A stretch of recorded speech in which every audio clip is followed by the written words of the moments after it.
As more and more UU congregations open their doors and hearts to multicultural ministry, one of the challenges is how to honor that diversity in worship.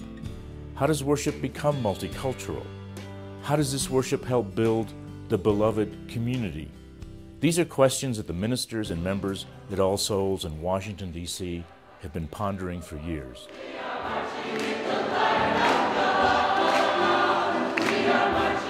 And I think that worship on Sunday morning is really a rehearsal of that beloved community. It needs to be the place where we tell the story of what beloved community is. It needs to be the place where we can actually witness a glimpse of what the beloved community is. It's something that we do intentionally. We try to practice putting multicultural elements in our worship services and in our activities. We live in a neighborhood that is largely Latino and Spanish speaking.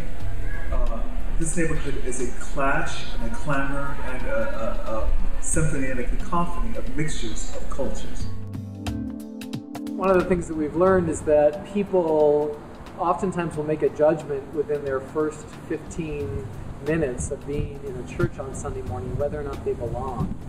And a big part of finding out whether or not you belong is if you look around and you see people who feel like you, who look like you. And so that means that every Sunday morning the leadership and worship really needs to reflect the diversity of our church community. And so we're really intentional about that. And one of the ways we really bring that in is through our worship associate program. I'm a worship associate coordinator at All Souls Church.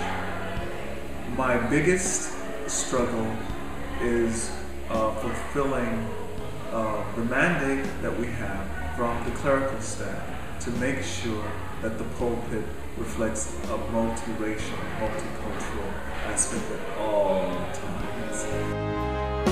Our planning for this kind of worship is very intentional. You know, every Sunday we ask ourselves, you know, how are we in our worship reflecting the experience and the cultural expression of many different cultures. Sometimes it's with drama and the church's community theater group, the Kumbah Players. And I take those readings and do voicings of those readings. The Pentecostal service was done in multiple languages. We read that particular verse.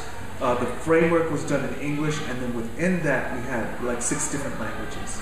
French, Spanish, Creole last year, Croatian. And often, the honoring of multiculturalism comes through music. Our emphasis is not so much on African American music, but music that heals, that promotes social justice, and that is encouraging. And we use music from different cultures to try to affect that. Since multiculturalism is fast becoming America's future, it's also part of being a religion for our time. True, there aren't many UU congregations that look like All Souls DC now, but any congregation can intentionally honor multiculturalism in word and song and spirit, just as All Souls does. The spirit of life in Spanish, for instance, or when we sometimes I'll say the Jubilee singers sang a song with Vietnamese in it.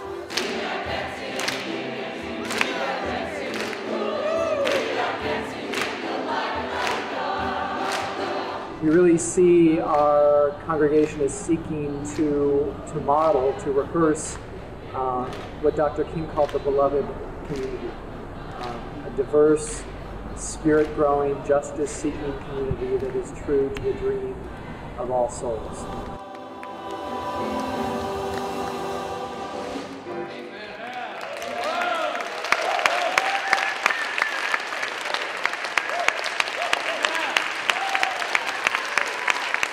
Thank you, Jubilee Singers, for leading us in song.